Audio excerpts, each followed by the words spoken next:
Nous allons aborder maintenant la règle de 3 inverse. La règle de 3 inverse, c'est quoi? C'est quand une des grandeurs augmente, l'autre diminue. Par exemple, dans le cas d'un trajet, si ma vitesse augmente, eh bien mon temps va diminuer. De la même façon, si ma vitesse diminue, le temps de mon trajet va augmenter.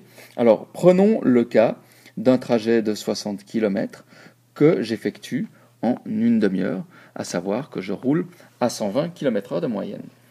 Si maintenant, pour des raisons de travaux par exemple, je ne peux rouler qu'à 100 km/h, combien de temps je mettrai en plus? Alors, ici, je mettrai une demi-heure et je mettrai plus de temps, donc 120 sur 100.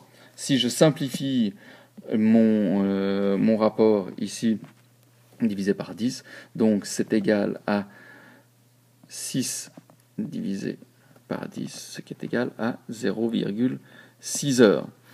Pour permettre une meilleure compréhension de ce résultat, on voit que le demi ici a été descendu, que le 100 au dénominateur provient des 100 km/h nouvelle donnée et que les 120 proviennent au numérateur de la vitesse initiale.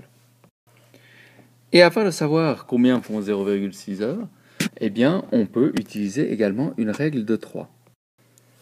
Pour cela, eh bien, on sait que 1 heure vaut 60 minutes. Et donc, on se pose la question de savoir 0,6 heures font combien de minutes. La règle de 3 est ici une règle de 3 proportionnelle, et donc on va faire un simple produit en croix pour avoir ici x égale à 0,6 fois 60, ce qui est égal à 36 minutes. Voilà l'utilisation d'une règle de 3 dans les transformations d'heures. Toujours dans le cas de la règle de 3, mais cette fois-ci inverse, imaginons que je ne sois pas limité par la vitesse, mais par le temps, et que je dois absolument être dans 25 minutes à 60 km de là.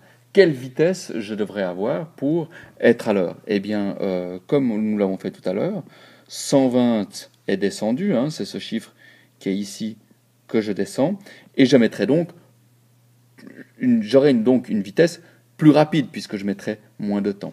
Et pour avoir une vitesse plus rapide, c'est fois 30 divisé par 25.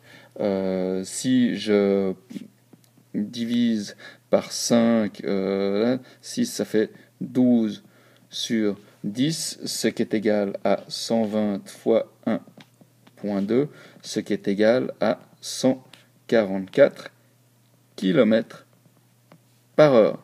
Donc, pour gagner 5 minutes sur un trajet de 60 km, eh bien, il faut que j'augmente ma vitesse de 24 km/h. Eh bien, voilà que la prévention routière sera bien contente d'apprendre que pour un tout petit gain de temps, on a vraiment une augmentation substantielle des risques d'accident.